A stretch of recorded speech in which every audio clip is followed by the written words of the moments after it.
Welcome back, and thank you for tuning in to Midnight Affairs Tales. We appreciate every single one of you.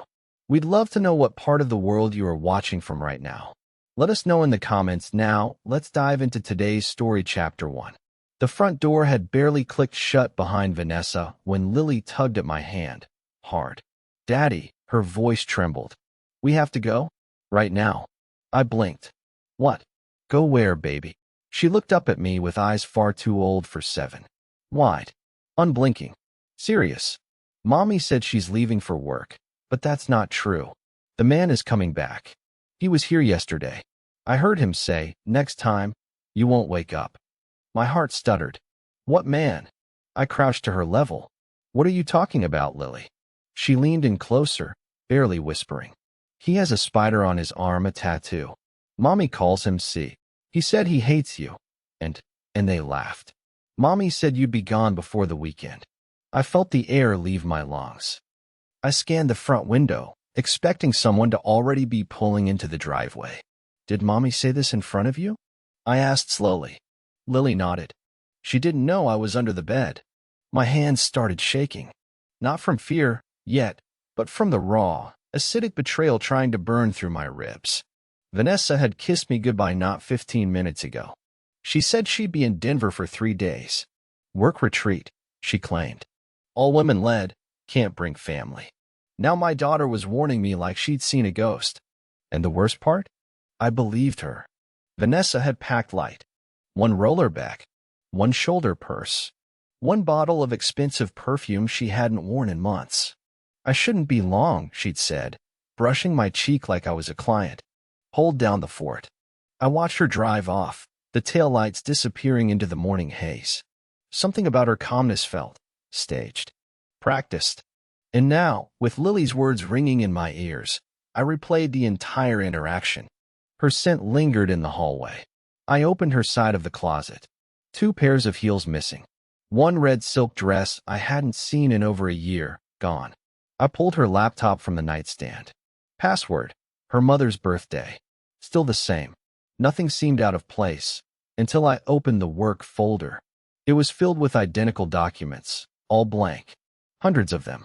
Decoys. I opened her recent messages. Emails. Then texts. Most were deleted. But in her WhatsApp, under a name I didn't recognize, Cam, a few messages remained. Cam. Does he suspect anything? Vanessa. Not yet. He's too slow. I leave tomorrow.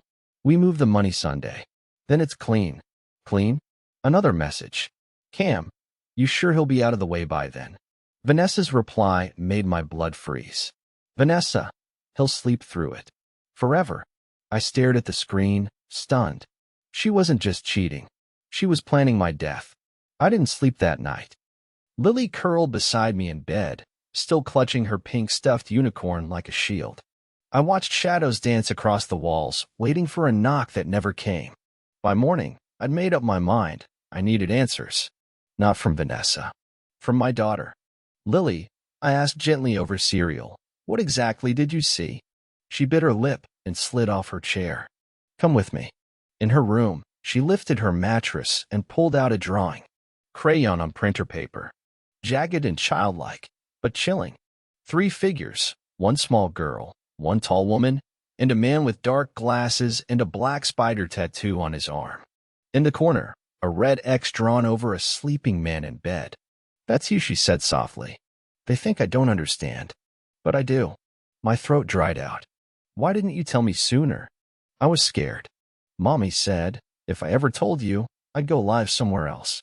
I felt like the floor had cracked beneath me. Not only was my wife planning something sinister, she'd threatened our daughter into silence. I looked at Lily. Brave, terrified Lily. And something inside me clicked. This wasn't just about betrayal. This was about survival. And I wasn't going to wait another second. We sat on the porch swing as dusk crept in, orange bleeding into navy above the quiet street.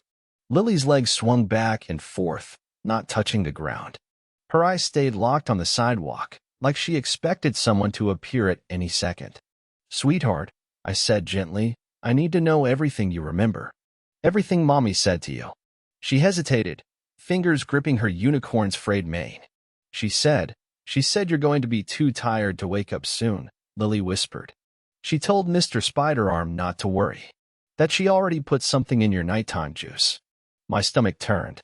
She told him he drinks it every night. He won't even know it's the last one. What else, baby? My voice cracked. She said you're not supposed to know anything.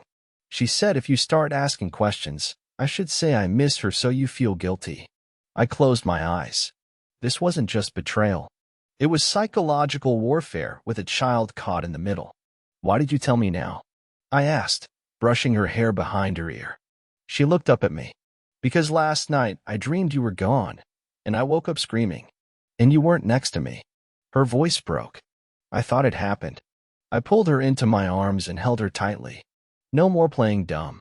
No more doubt. I was done pretending I didn't see the signs. If Vanessa thought I'd go quietly, she was wrong. So wrong. That night, after Lily fell asleep in my bed with the nightlight on, I sat in the darkened living room, staring at the blinking red light in the corner. At first, I thought it was the Wi-Fi router, but it wasn't. It was buried deep inside a potted plant, behind the fern leaves. A tiny lens. A hidden camera. I reached behind and unplugged it, then carefully took it apart with a small screwdriver set from the garage. Inside was a miniature SD card. Who the hell was watching us? I inserted it into my laptop. At first, just static. Then it clicked into video. Footage of me walking around in a towel. Lily playing on the carpet.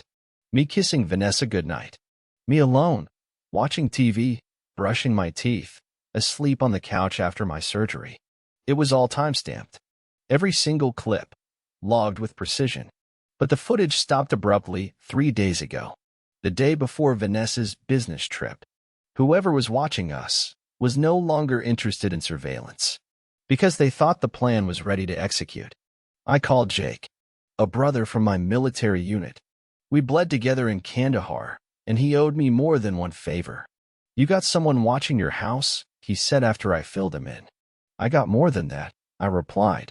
I got a wife planning to make me disappear. Jake's voice dropped. I'll be there by morning. Don't trust anyone, not even the cops. It was 1:37 a.m. The house was dead silent, except for Lily's slow breathing from the other room. I moved through the hallway with nothing but a flashlight and quiet rage pulsing in my chest. Vanessa's closet. She always kept it organized, color-coded, shoes arranged in neat rows. But now, there was something new.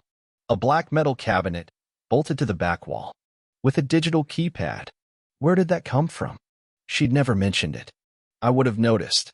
We lived in this house for 7 years. I crouched in front of it, ran my hand along the edges. No scratches. No dust. Recently installed. My fingers brushed a sticker on the inside edge. Manufacturer tag. It wasn't a common brand. Military surplus. I stood frozen for a moment. Then I remembered Vanessa's friend Carlos. He used to work for a logistics firm that supplied parts to military contractors. He and I had shaken hands once. Slimy guy.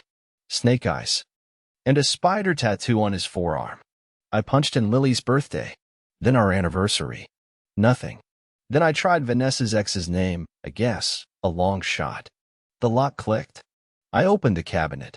Inside were 2 burner phones, a manila envelope labeled exit, and a clear vial with white powder tucked into a padded case. I didn't have to test it. It wasn't protein powder. I snapped photos of everything. Every label. Every number. This wasn't just an affair. This was a goddamn exit strategy. And I was the piece they planned to erase. The headlights returned at exactly 2:04 a.m. I spotted them from behind the curtain, the same black sedan that had parked across the street 2 nights earlier. This time, it didn't leave. The engine shut off. Silence followed. No one knocked. But the porch motion light flicked on, then off. Whoever it was, they were testing me. I slipped into the shadows of the hallway and picked up my old Glock 19 from the safe in the attic crawlspace. It hadn't seen daylight in years, but muscle memory returned like it had never left. I crouched beside the window, watching. Movement. A tall figure crept up to the porch but didn't step fully into view. He crouched by the mailbox, then slowly reached under the mat. I held my breath. He was searching for a key. No sound, no words, just quiet professionalism. This wasn't some thug. This was someone trained. Suddenly, he froze, like he knew I was watching. I ducked back, waited 5 full minutes. When I looked again, the car was gone. But he'd left something. I opened the door with caution. A white envelope was tucked under the mat. No name. Just a single word written in sharp, deliberate handwriting. Tomorrow. No return address. No seal. Just that one word. I checked every camera angle. Every sensor. Nothing was triggered. Whoever he was, he knew how to avoid being seen. And whatever was coming tomorrow, Vanessa was counting on it. Sunlight barely touched the windows when Lily crept into my room, clutching a drawing tube. Her voice was soft, almost scared. "Daddy, I think I'm not supposed to show you this. But I don't want to lie." She handed me the tube, then backed away like it was something toxic. Inside were 5 pages, drawings. Crayon. Childlike. But vivid. One showed our house, with 3 red XS marked around it. Garage, bedroom, and porch. Another had Vanessa standing with a man in all black, whispering. Then one made my stomach drop. It was me, sleeping in bed, with a red syringe drawn near my arm. "Where did you get these?" I asked, trying to keep my voice steady. "From Mommy's suitcase. She keeps them in the zipper part." "She let you see them?" "She doesn't know I looked. She said they're for grown-up stuff." But I saw her give one to the spider arm man. He looked really mad. I knelt in front of her. "Lily, has Mommy ever told you to hide things from me?" She nodded. "She says you'd be upset. She says you don't understand the grown-up plans." That phrase again. The plan. Lily wasn't just witnessing a crime. She was being conditioned to accept it. "I'm going to keep you safe," I whispered. "No matter what." And for the first time in days, I saw relief flood her little face. Jake arrived at noon. He didn't use the driveway. Parked 2 blocks away and came through the neighbor's yard, standard ghost protocol from our service days. Tall. Tactically quiet. Still had that scar across his cheek from Basra. "Nice place," he muttered, glancing at the curtains. "Too quiet, though. Creepy quiet." "I need eyes on every window," I told him. "And I need you to look at this." I showed him the burner phones, the photos, the powder vial. Jake's brows furrowed. "This ain't just betrayal. This is premeditated. She's not divorcing you, she's replacing you." He plugged the burner into his laptop, bypassed the passcode like it was nothing. Messages. Logs. Coordinates. Jake's face hardened. "Your wife's been in contact with a ghost asset. Looks like ex-private military. Bad reputation. Last name, Carrero." "Carlos Carrero," I muttered. Jake nodded slowly. "The spider tattoo." "Yeah, that's him. He went dark after a failed extraction in 18. Heard he started freelancing. And now he's freelancing on my wife's behalf," I said bitterly. Jake turned to me. "You want to run?" I shook my head. "I want to fight." Jake smiled for the first time. "Then let's burn their whole operation to the damn ground." Jake worked fast. By the time I brought him coffee, he had the living room rigged with temporary infrared trip alarms and 2 pinhole cameras pointed at the entryway and hallway. "Place is too exposed," he said, sipping. "They picked it for a reason. You've got clean lines of sight and nowhere to run if someone breaches." I figured that out when Lily told me where they were going to inject me. I muttered. He turned toward the wall of monitors he'd set up on my dining table. "Let's see if we can make Vanessa's little spider web tangle itself." We fed the SD card from the plant camera into his system. The playback skipped and jumped, edited. Poorly. "You see that?" Jake leaned in, paused a frame. "This glitch wasn't an accident. They edited the timeline right here. See the timestamps." I looked. 1:14 a.m. jumped to 1:29. 15 minutes missing. Why delete just that window? I asked. Jake smirked. "Let's find out." He toggled a recovery tool. Bit by bit, static cleared, until a ghostly frame flickered back into view. Vanessa, in the hallway, wearing black gloves, standing outside my bedroom door. She wasn't alone. Carlos was behind her. She whispered something, then pointed toward the door. Carlos reached into his jacket, pulled something small and metallic. A vial. The same kind I found in the closet. My breath stopped. Jake watched in silence. They were rehearsing, I said. Jake nodded. And now they know they've been seen. We exchanged a look. It was time to stop watching and start setting a trap of our own. Vanessa's voice rang out from the recovered audio, sharp, clipped, cold. You said he'd be dead by now. Carlos replied. I don't work with scared little girls. She was watching us. We wait until your next trip, or he gets suspicious. Vanessa, we're already on a clock. If he catches on, we lose everything. The account, the reset plan, Lily's trust fund. Carlos, you worry too much. He's soft. He's slow. You married a walking coma. Jake hit pause. The silence that followed buzzed with electricity. She said all of that? I asked, mouth dry. Jake nodded. She called you a walking coma. Nice lady. I stared at the paused waveform on the screen, Vanessa's voice frozen mid-sentence. This wasn't just infidelity. This was identity theft, parental manipulation, attempted murder, and God knows what else. She's been building this for a while, Jake added. The reset plan? She's planning to disappear. Full asset flip. New identity. Probably take Lily too.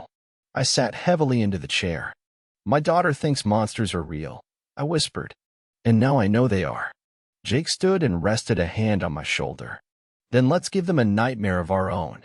We got to work. Emails. Dummy burner phones. Mock texts made to look like I'd taken the bait. Screenshots of fake financial transfers. Digital footprints she couldn't resist following. Jake smiled like a man drawing blueprints for war. She wants a clean exit? Let's make it messy. That evening, I decided to take a second look at the black cabinet in Vanessa's closet. Not just the contents. The wall behind it. Something had been nagging me. I moved the entire cabinet aside. It was surprisingly light. Behind it, the drywall was slightly discolored.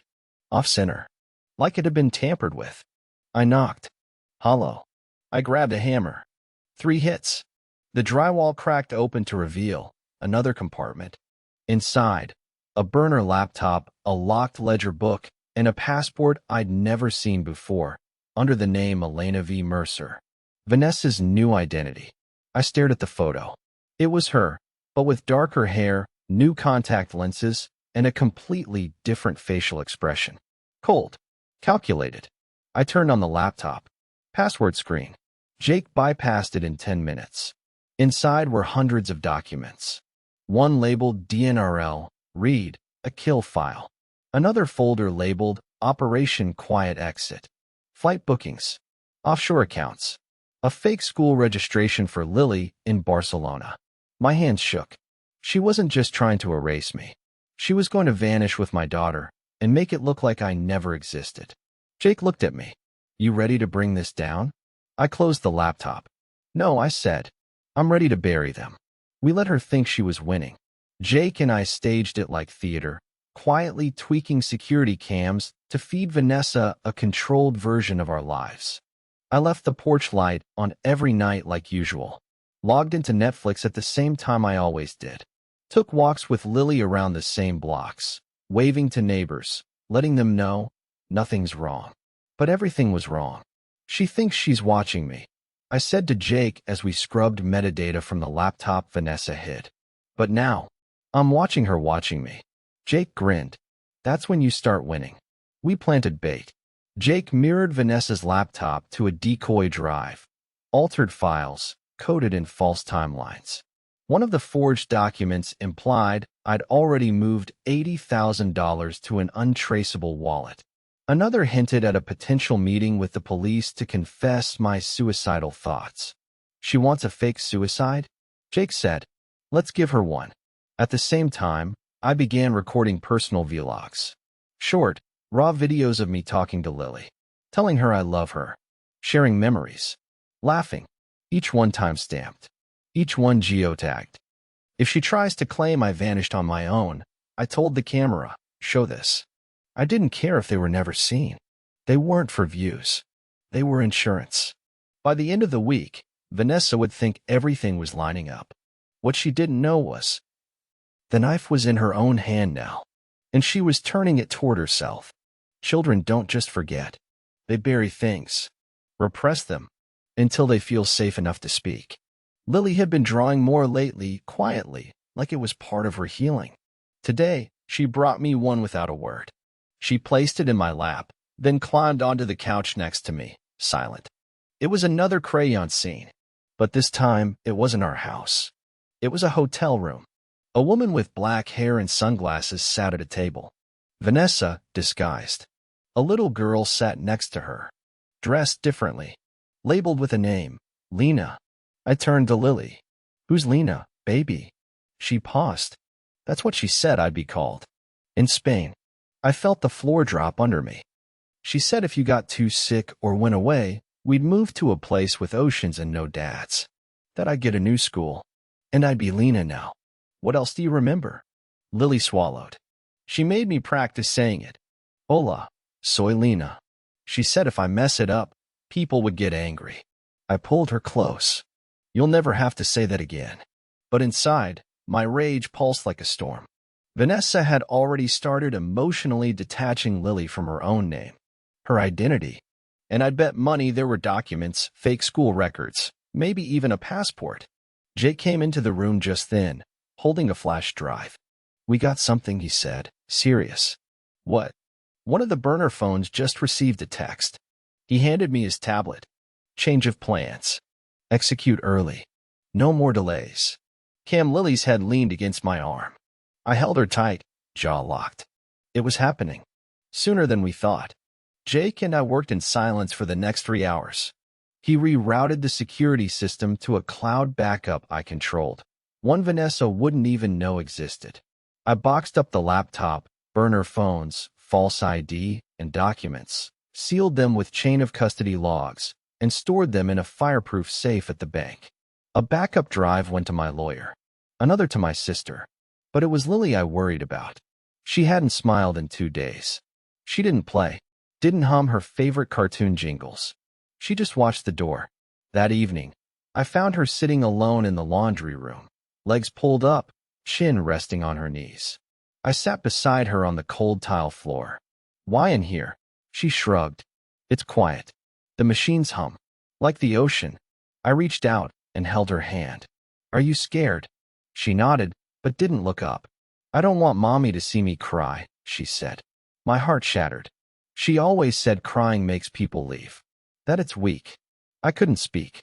I pulled her into my chest, burying her in my arms. You can cry whenever you want, I whispered. And no one's leaving you. Not now. Not ever. She finally let the tears fall.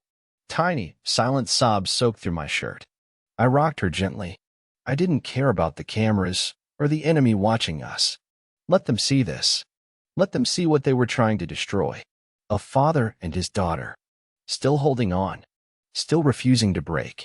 Jake called it the Judas Eye. A micro camera no bigger than a dime, placed just behind the vanity mirror in the guest bathroom, the one Vanessa always used when she came home from trips. She'll check it first thing, he said. Women with secrets don't trust hotel mirrors. We installed it in under 10 minutes. Infrared. Motion activated. Audio synced. Are we ready for this? I asked, tightening the wire into place. Jake gave me a look. You were ready the second she picked the wrong man to bury. We had more than footage now. We had intent. Her plans. Her forged will. The offshore account she didn't think I knew about. The text message saying execute early. But what we didn't have was a confession. That's what the mirror was for. We knew Vanessa would come back, act innocent. Maybe even pretend to call off the divorce. Cry. Apologize. Jake called it the sweet phase of the con. They charm you before they kill you. So we set the scene.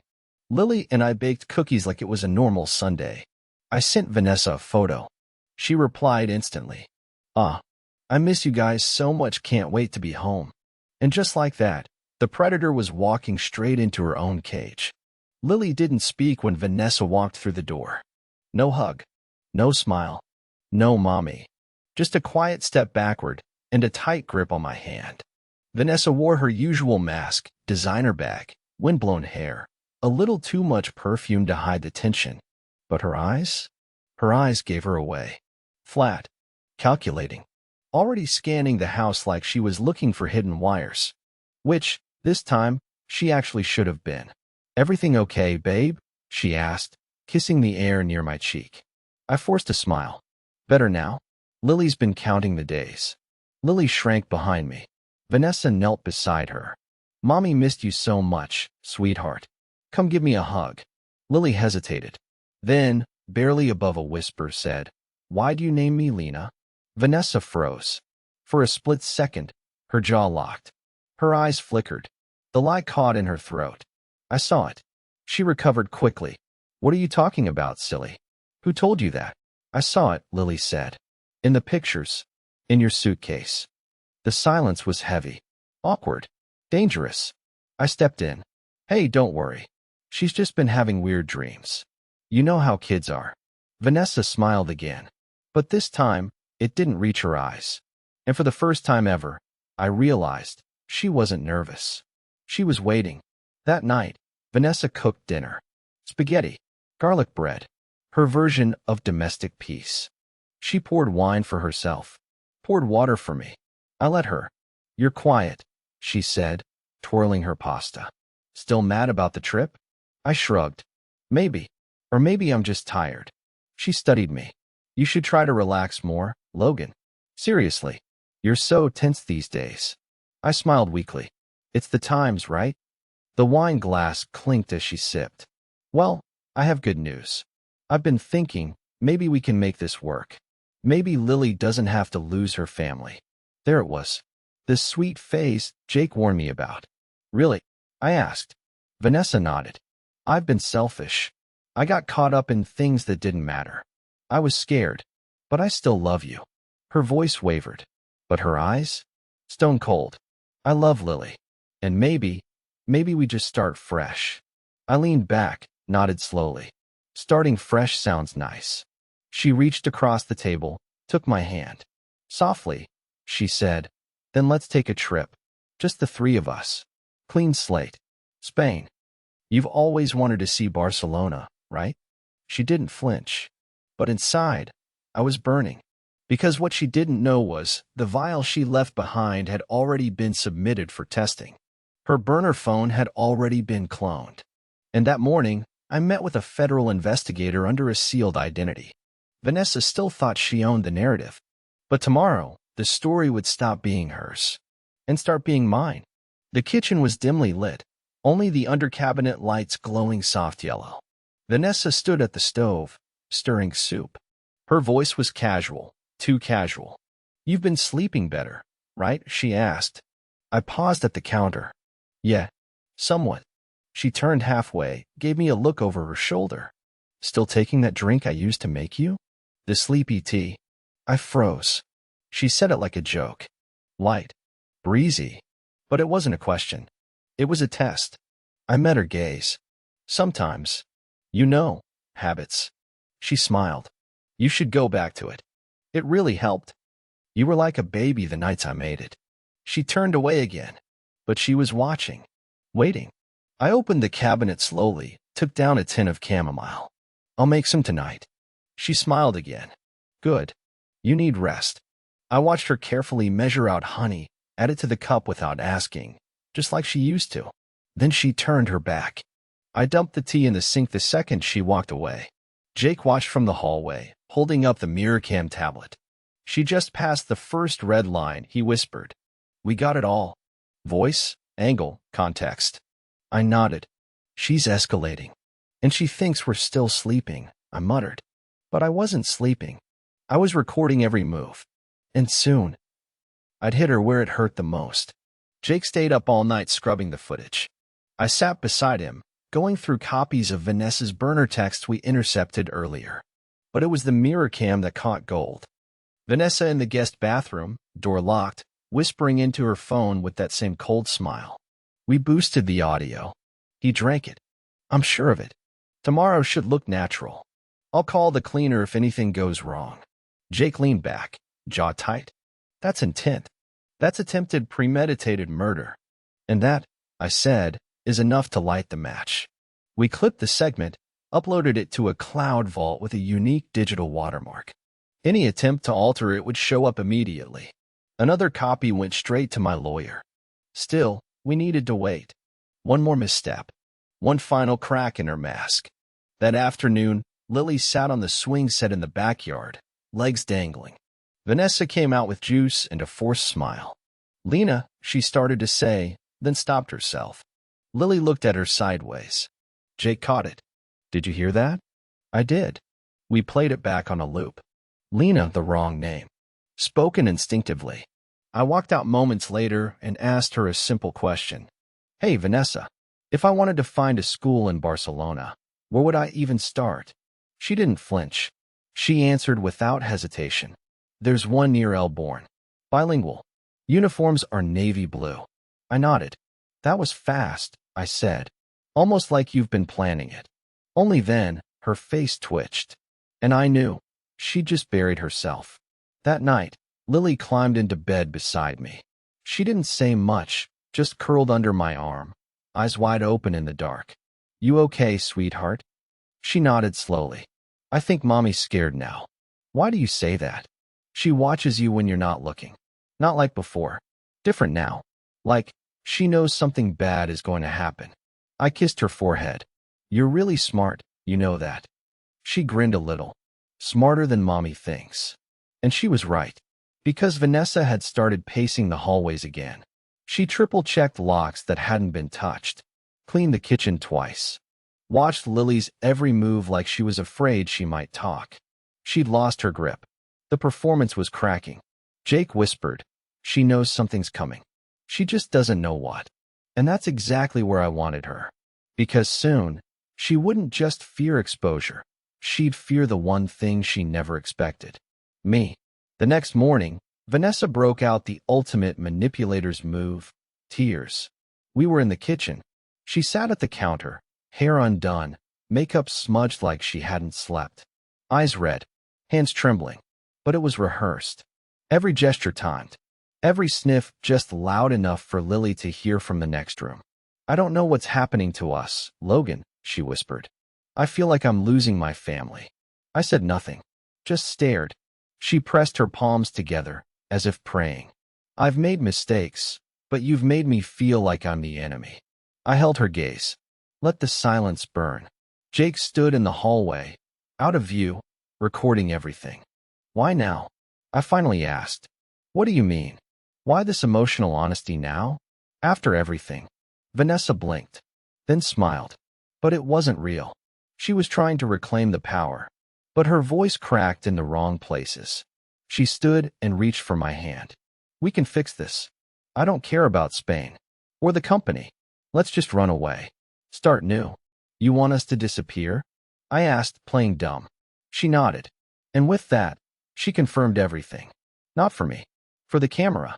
Jake's voice crackled softly in my earbud. Got it. Every word.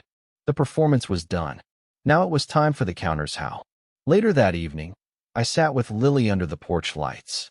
She held her stuffed unicorn and looked up at me like she had something to say, but didn't know how to begin. "Do you trust me, Lily?" I asked. She nodded instantly. "Good. Because in a few days, everything is going to look a little scary. But it's not. It's just us taking our life back."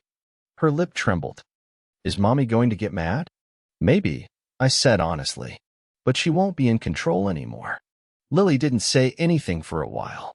Then she leaned in and whispered, "I heard her on the phone today." My chest tightened. "What did she say?" "She told someone he's catching on. If we don't move now, we lose the whole thing." My blood ran cold. "What else?" She said, "I can drug him tonight.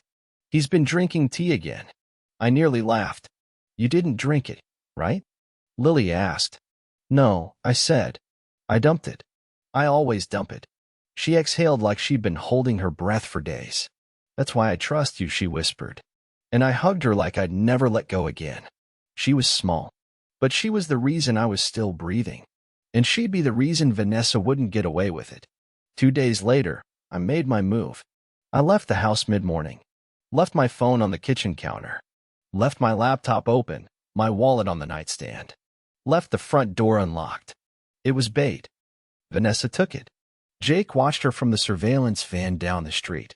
The moment she thought I was gone, she went into overdrive.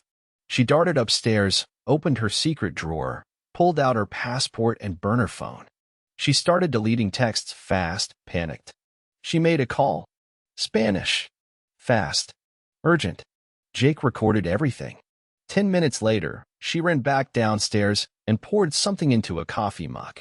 Then stood near the sink, waiting, stirring, and waiting. But I didn't come home. I sat in the van, watching her through the tablet screen. Almost time? Jake asked. Almost, I said. Then we watched her take a deep breath and whisper to herself, just act normal. Jake tapped the screen. That's the line. That's the trigger. I leaned forward, eyes locked on the screen. Tomorrow, I said, she gets the show she deserves. I walked through the front door at 6:14 p.m. sharp. Vanessa looked up from the couch, startled. Her hands trembled just enough for me to notice. On the table sat a fresh mug of chamomile tea. Steam still rising. You're early, she said. I smiled. You say that like you weren't expecting me at all. She chuckled nervously. Just surprised. You've been staying out a lot lately. I had to clear my head. Think. She crossed her legs. Well, I hope you're feeling better. I picked up the tea mug slowly, held it to my lips, and paused. Her pupils dilated. I poured it down the sink. Her face fell. I know, I said flatly. Her mouth opened. Nothing came out. I know everything. The cameras. The fake will. The money transfers. Lena. The syringe. Her knees started to buckle. She leaned against the kitchen island, pale. Logan. No. Not Logan, I said, stepping closer. The version of me you thought was too slow. Too trusting. The one you thought would die quietly in his sleep. I placed a flash drive on the counter. Everything you've said for the past 2 weeks? Recorded. Synced. Backed up in 5 locations. Sent to my lawyer, the DA, and a federal investigator. Her face cracked. I'd never seen her that human. That broken. This isn't what you think. No. It's worse. Because I gave you 100 ways to walk away. And you still chose to end me. She blinked, panicked. I don't know what you're talking about, she said. And then, as if the universe wanted her to dig her own grave, Lily walked in from the hallway and quietly said, Mommy, why did you lie about Spain? Vanessa's face collapsed. And she knew. It was over. Vanessa didn't run. She just sat, right there on the tile, legs folded, breathing hard. You don't get it, she whispered. You were always boring, predictable, safe. I crouched in front of her. That's what kept me alive. She looked up, mascara streaked, voice hollow. I never thought you'd outplay me. I nodded. I know. Jake stepped in from the hallway. Silent. Camera in hand. Rolling. Vanessa flinched. Who the hell is he? Jake didn't speak. Just recorded. She stood up, furious. You can't do this. You're recording me without permission. That's illegal. Jake interrupted. Actually, you installed surveillance in your own home to target your husband. Multiple states allow defense recording if one party's under threat. I added, and you created a death narrative. You planned to frame my suicide and flee with my daughter to another country. She didn't deny it. She just whispered, I should have killed you the first night. And there it was. The final piece. Jake ended the recording. Thanks for the confession. Vanessa looked like she wanted to vanish. And I still didn't yell. I just said, you won't touch my daughter again. You won't touch anything again. She stepped forward, then stopped. Because Lily was watching. Small, brave, steady. And in that moment, Vanessa realized she hadn't just lost the game. She'd lost everything. They didn't knock. They walked in with a key I gave them earlier that morning. 3 plainclothes detectives. One female officer crouched beside Lily, softly introducing herself, asking if she wanted to come sit in the car and listen to music. Lily looked at me. I nodded. It's okay, baby. I'll be right behind you. She stood, calm, and walked out holding the officer's hand. Vanessa didn't resist. She stared at the floor as they cuffed her. No crying now. No screaming. No threats. Just defeat. One of the detectives pulled me aside. You did the right thing. Not many walk out of something this clean. It wasn't clean, I said. It just looks like it now. He nodded. We'll process the laptop, the vials, the burner phones. DA's going to be all over this. I watched them lead her out. The porch light flickered on. Neighbors peeked through curtains. Some gasped. Some shook their heads. Vanessa looked back at me only once. Her eyes weren't hateful. They were hollow, like someone who'd finally seen what they lost too late. And when the door shut behind her, I didn't feel triumphant. I felt free. The next morning, I sat with my lawyer, Miriam Heller, in her office overlooking the courthouse square. She'd already read through the files, the burner messages, the exit plans, the recordings. But what shook her most was the will. Vanessa's forged version of my signature, dated 3 months ago, signed by a fake notary.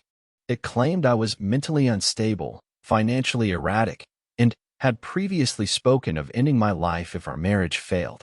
She was building your obituary, Miriam said, her voice low, ice cold. On paper, step by step. She planned to erase me, I whispered. She nodded. But now? You flipped the narrative. We have documented proof that this was never a breakdown. It was premeditated character assassination. What about Lily? She stays with you. Full emergency custody is already filed and will be sealed today. I exhaled. Long shaky. Miriam leaned forward. Logan, you're going to win. But there's one thing you need to understand. What? People like Vanessa? They don't just accept losing. That line stuck in my chest. She didn't say if Vanessa would try something else. She said when. 3 days passed. Quiet, but not peaceful. Lily asked questions. I gave her age-appropriate truths. Mommy made bad choices, but she can't hurt us anymore. I thought that would be enough. Until Jake showed up at my door with a grim look on his face. She made a call from jail, he said. My stomach dropped. To who? Not her lawyer. Not a relative. To a burner in Nevada. Prepaid. Yes, who answered? Carlos. Jake nodded. They used code. Vague phrases. But it's clear, she's trying to reconnect the plan. She told him, there's still time. It's not over.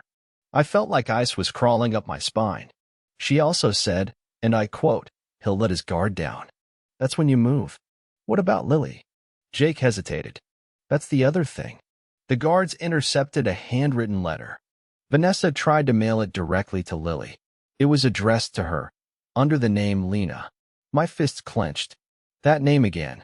Jake handed me the intercepted envelope. Inside was a drawing. Crude. 2 people standing in front of a house on the beach. Mommy and Lena, written across the top.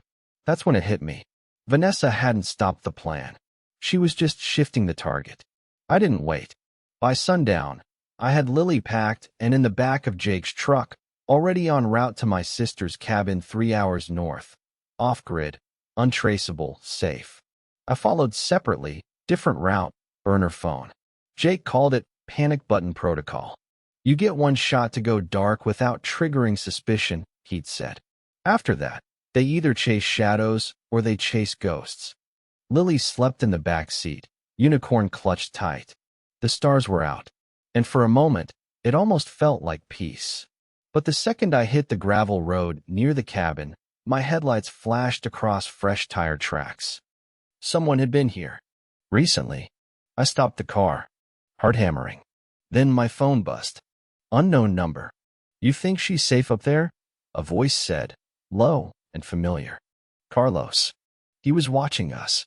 And Vanessa's web wasn't broken yet. It was evolving. The wind moaned through the pine trees as I stepped out of the car, flashlight in one hand, pistol holstered on my hip. I scanned the ground. Fresh tire tracks curved toward the cabin, then backed out again. Whoever had been here didn't stay, but they came close enough to look. My heart was thudding. I jogged to the front porch and quietly keyed the door. Jake had beaten me here. He sat near the fireplace, cross-legged on the rug, a rifle across his lap. She's asleep, he said, nodding toward the back room. Someone was here, I told him. Carlos. He called me. Jake didn't look surprised. I know. I saw the dust shift in the driveway. They got within 50 feet of the house. Why didn't you shoot? Because they wanted to be seen, he said. This wasn't an attack. Then what was it? Jake looked me dead in the eye. A message. We checked the perimeter together. Quiet. Tactical. Near the woodshed, we found it. A photo of Lily from 2 days ago. Folded. Burned slightly on the edge. On the back, scribbled in red ink, you took her from her real mother. Now I'll take her from you. Jake looked at me. This ends now. And I agreed. Not with fear. With resolve. The next morning, I opened my laptop and fired off a single email to a dummy burner account I knew Carlos was watching. Subject, regret, body. She's not sleeping. She wants her mother. I can't do this to her anymore. You win. It was bait. The kind of bait a narcissist couldn't ignore. Jake watched from across the table. You sure he'll bite? He's been waiting for this. Carlos thinks I'm weak. That I cracked under pressure. He'll want to pick up the prize himself. Jake leaned back, arms crossed. Then let's let him. We rigged the cabin. Free motion cams. Silent alarms on the windows. A line of sensors hidden along the gravel drive. I even left the back door unlocked, deliberately, with Lily's unicorn toy peeking out on the floor. To make it feel real. I rehearsed it all with Lily. I didn't lie. I just made it simple. Someone might try to come in at night, baby. But you'll be safe in the crawl space, with the headset on. You remember the password? She nodded. Say it twice. Pine needle. Then wait for Jake. She didn't ask why.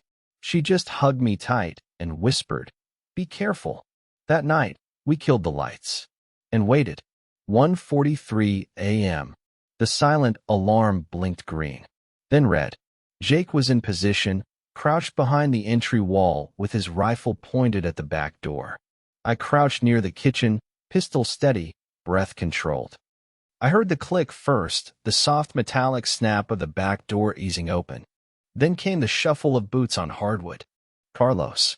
He moved like a ghost. Slow. Purposeful. No flashlight.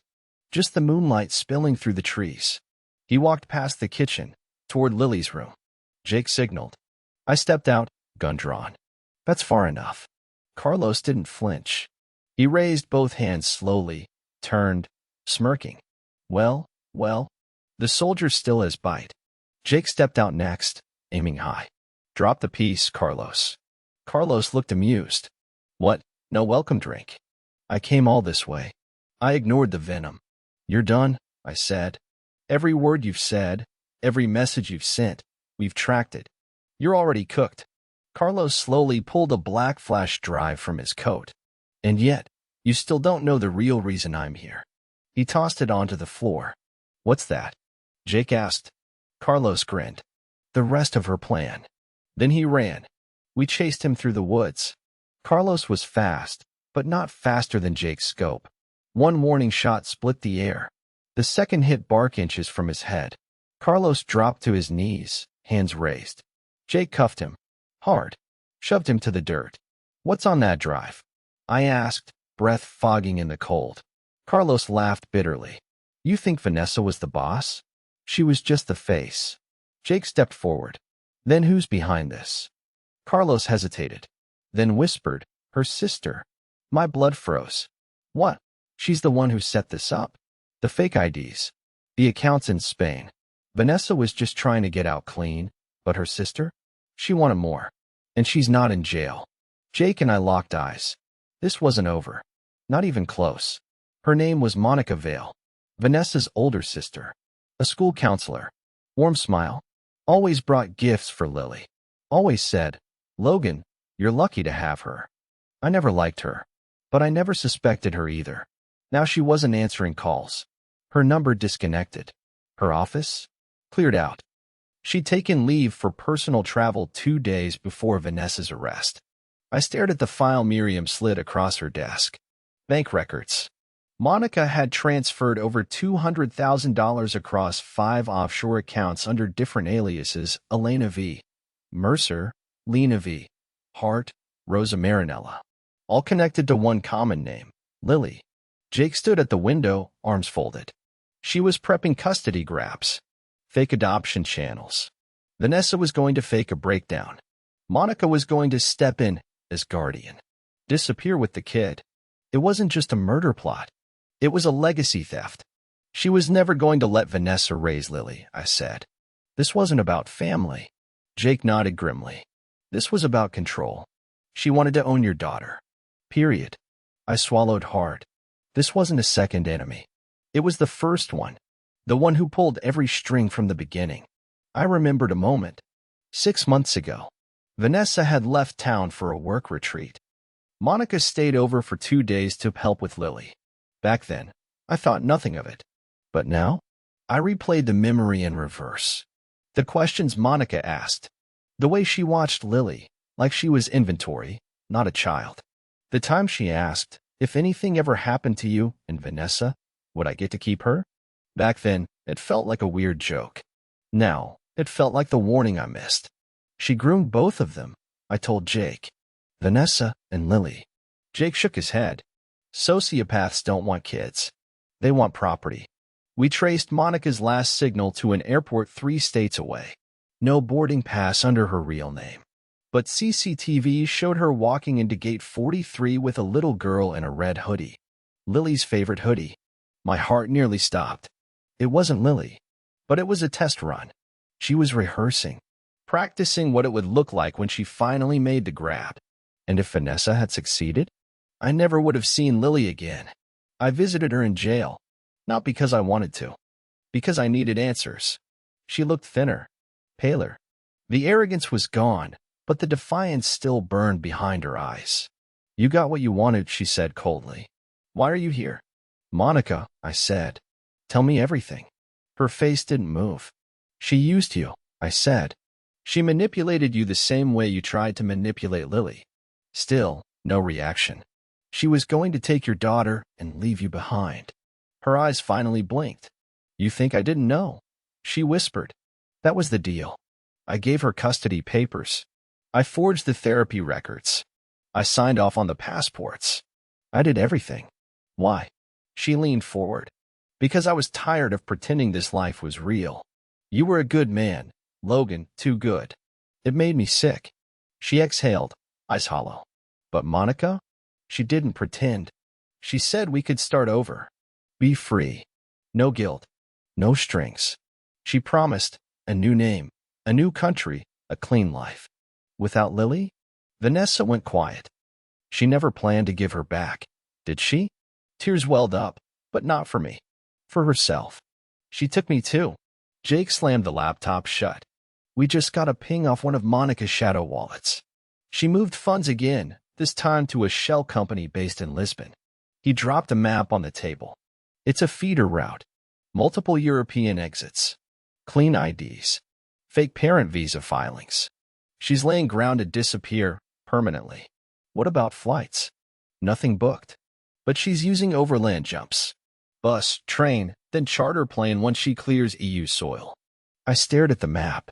She's not running yet. She's prepping, Jake said. And the second she feels pressure, she goes ghost for good.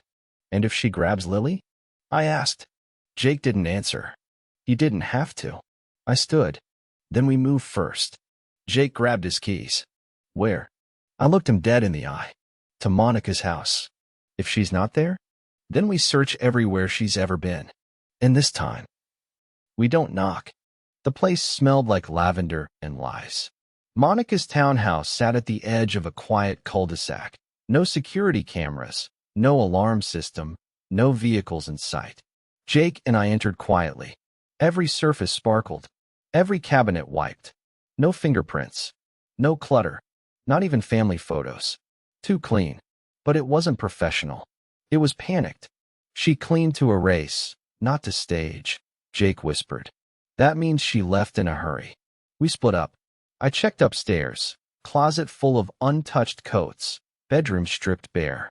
But in the guest room closet, tucked behind a stack of folded towels, I found it. A child's travel bag. Lily's initials stitched on the side. Inside, a change of clothes, baby wipes, her favorite bedtime storybook, and a passport. Fake. European. Name, Lena Vale. My blood ran hot. I ran my fingers through the pages, Portuguese visa, school registration, immunization card. All forged, but detailed. Logan, Jake called from the garage. I came down fast. He pointed to the wall. At first glance, it looked like drywall. Then I saw it, an air vent plate screwed in crooked. I unscrewed it and reached in. What I pulled out made my heart freeze. A thumb drive. Taped to it, a note. If anything happens to me, release this. V, I whispered. Vanessa. She hadn't trusted Monica either. The thumb drive was encrypted, but not for long. Jake cracked it in 20 minutes using a tool he called the scalpel. What we found wasn't just evidence. It was a confession. Vanessa. Alone. Speaking directly to the camera. Tired. Shaking. In a hotel room I didn't recognize. If you're watching this, I probably didn't make it out. She paused, then continued. Monica, she lied to me. This wasn't about escape. It was about erasure. About control. She said Lily needed a clean mother figure. Someone new. Someone perfect. She swallowed. She promised me everything, a new name, new money, new life. But once I gave her what she wanted, she cut me out. Said I was too unstable to raise Lena. She laughed bitterly. Almost cried. She played me. Just like I played you, Logan. And I deserve everything I get. But Lily doesn't. If she ever disappears, it's Monica. It was always Monica. The screen flickered. I'm sorry I didn't love you the right way. I'm sorry I made you the villain. But if this helps you stop her, then maybe that's something. The video ended. I sat in silence. Not for her, but for Lily. Because the real predator had never been Vanessa. She'd just been a weapon in Monica's hands. And now, the monster was loose. Jake put the drive in an evidence case. This gives us enough to launch a federal warrant. Interpol, too. I stared at the paused video frame, Vanessa, teary-eyed, broken. I hated her. But in the end, she tried to help. Start tracking the wire trail again, I said. Where did Monica go after Lisbon? Jake tapped into our database, tracing the shell company ping. She hopped to Morocco. Casablanca. Charter plane under a fake Red Cross visa. My throat tightened. She's circling the exit. Jake nodded. One more leg and she disappears. She could be in Dubai. Russia. Anywhere. I reached into my jacket and pulled out my phone. One message sat in my private encrypted chat app, a contact I hadn't touched in years. Isaac, confirm location. One target. No slip. Jake saw it. You sure about that? She took everything. She wanted to erase my daughter. There's no court justice for people like her. Jake stared for a moment, then nodded. I'll make the call. And just like that, the hunter was activated. We flew out the next morning private charter. No manifest. Fake names. Landed in Rabat under the radar. The heat hit like fire. Isaac met us in an alley near the port. Black hat. Tactical vest. Eyes like stone. She's not using hotels, he said. She's in a rental flat above a flower shop. Cash deal. She thinks she's invisible. And Lily? I asked. Isaac hesitated, then handed me a photo. Grainy. Taken from a rooftop. Monica, wearing sunglasses, holding the hand of a small girl. Not Lily, but close. Another test run? Jake stared hard. She's rehearsing her exit. Timing routes. Seeing how long she has before people ask questions. Isaac looked at me. She leaves the building at 8:22 every morning. Walks to a car that's registered under an alias tied to your daughter's stolen ID. And if we don't act, she vanishes. I looked at Jake. This ends tomorrow. Jake loaded his sidearm. No, he said. It ends tonight. The narrow street below smelled like diesel and jasmine. We were stationed in an abandoned flat across from Monica's hideout. Isaac behind a scoped camera, Jake assembling gear with muscle memory from his Spec Ops days. I sat against the wall, watching the time. 7:56 a.m. She moves at 8:22, yeah? I asked. Isaac nodded. Give or take 20 seconds. Every day, same route. Flower shop door to a silver Dacia, license ending in 4Y6. What about backup? Jake scanned the alley. None.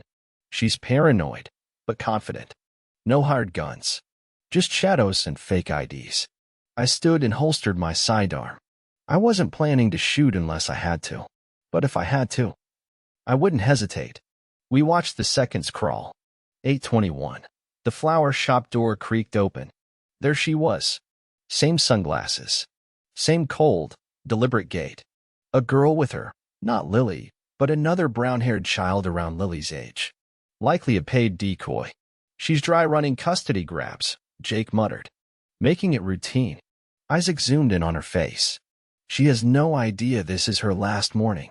We intercepted her on the corner, mid-stride. Jake came from the left. Isaac flanked her from the rear. I stood in front, silent, unshaking. Monica stopped cold. One hand gently pushed the girl behind her. The other curled around her purse. "Logan," she said smoothly. "What a surprise." "I know what you did," I said. "You're going to have to be more specific." Jake tossed a file at her feet. Passport copies. The child trafficking shell company. Vanessa's confession. "I have diplomatic friends," she whispered. "You touch me, you'll disappear." "You touched my daughter," I growled. She raised a brow. "I never laid a hand on Lily." "You didn't have to," Jake cut in. "You built a life where she didn't exist." Monica sighed, then turned to me. "Vanessa was weak. But you? You're disappointing. You had every chance to start over. And now you're standing here, like a fool with a gun and no future."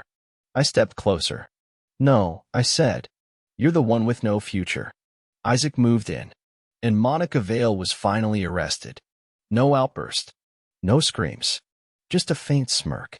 Like she still had a card left to play. Back in the States, the court moved fast. Interpol evidence. Vanessa's confession. The arrest records. The custody forgery trail. Every move Monica made became a nail in her legal coffin. Jake and I sat outside the courthouse on the day the final judgment came down. "She pleaded guilty," he said. "Avoided trial. No press. Life sentence. No parole." I looked down at my hands. Still calloused. Still steady. It was over. But it didn't feel clean. Vanessa remained in prison, awaiting trial. Carlos had vanished after testifying back to the shadows, wherever men like him vanish. But the web was broken. The system she built was ash. "You going to tell Lily everything?" Jake asked. I exhaled. "Not everything, but enough." He nodded. "She deserves peace. And she would have it. Not just safety, but truth." Lily sat on the porch swing, knees up, reading a book with a unicorn sticker on the cover. I stepped out, 2 mugs of cocoa in hand. "Hot," I said, handing her one. "Careful." She sipped and smiled. For the first time in months, she smiled without forcing it. "Daddy?" "Yeah, baby. I don't want to be Lena. Ever." I paused, then smiled too. "You were never Lena." She nodded. "But I thought, maybe if I became someone else, Mommy would stop being mad." My chest tightened. "You don't have to change to be loved," I told her. "The people who try to make you disappear, they don't love you. They fear you. Because you see through them." She reached for my hand. "I like who I am now." And so did I. Because the girl beside me wasn't broken. She was healing. And for the first time, so was I. 2 weeks after Monica's conviction, I received a package from the state correctional facility. No return address. Inside, a cream envelope. My name in Vanessa's handwriting. I stared at it for a full hour before opening it. The letter was handwritten. Neat. Emotionless at first glance, but every line bled with something I couldn't quite name. Regret? Guilt? Delusion? "Logan, I don't expect forgiveness. I wouldn't know what to do with it.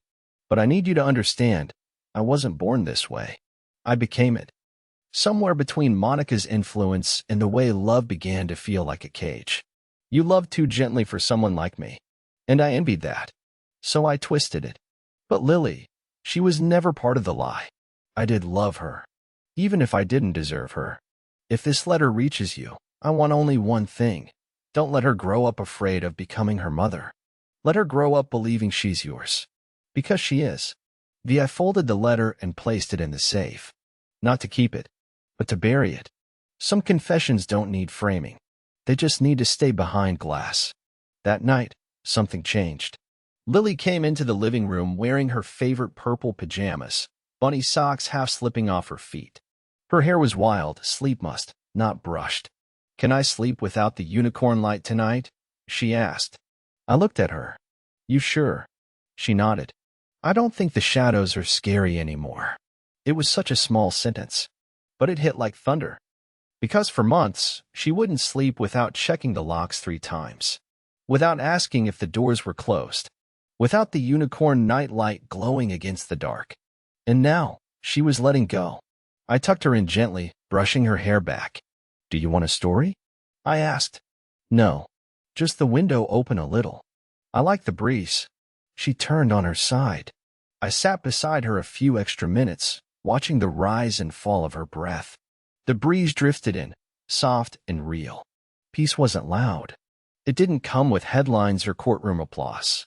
It came in the form of a little girl who finally stopped looking over her shoulder, and a father who finally believed he could stop holding his breath. It was raining the morning we walked into the courthouse. Not heavy, not angry, just steady, like the sky had finally decided to breathe. Lily held my hand as we entered the courtroom. No hesitation, no questions. Inside, the final custody review was more formality than battle. Vanessa had waived her rights. Monica's sentence was life without parole and barred from all legal guardianship claims. The judge was brief, but her voice still shook something in me. From this moment forward, Lily Reed remains in the full and permanent custody of Logan Reed. All aliases, forged documents, and false registrations are nullified by federal order. I felt Lily squeeze my fingers. "Does that mean I'm really me again?" she whispered. I knelt beside her. "You were always you." The judge smiled faintly. "This hearing is adjourned." We walked out into that soft rain like stepping into a brand new life. Not a perfect one, but a true one. And in truth, we were finally free. Months passed. The house stayed quiet, not with tension, but with peace. Lily started writing again. Stories. Little comics. One about a girl who could see lies, and a father who turned invisible to protect her until the world was safe. She named him the Quiet Shield. One day, she left the drawing on my desk. I sat there for 10 whole minutes, just staring at it. It didn't matter what the court said, or what Vanessa confessed, or how far Monica had run before we stopped her. Lily knew. She knew who fought for her, who stayed, and who would never leave. Now, when people ask about us, I don't tell them the story of betrayal. I tell them about the night my daughter said, "We have to go, right now."